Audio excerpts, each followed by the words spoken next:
Dunia ina washauri wengi. Dunia ina njia nyingi zinazoelekeza.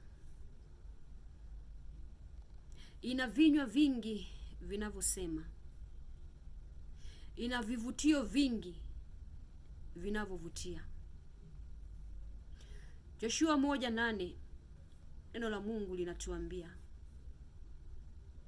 linatuasa, linatutaka kitabu hiki cha Torati kisiondoke kinywani mwako, bali uyatafakari maneno yake mchana na usiku,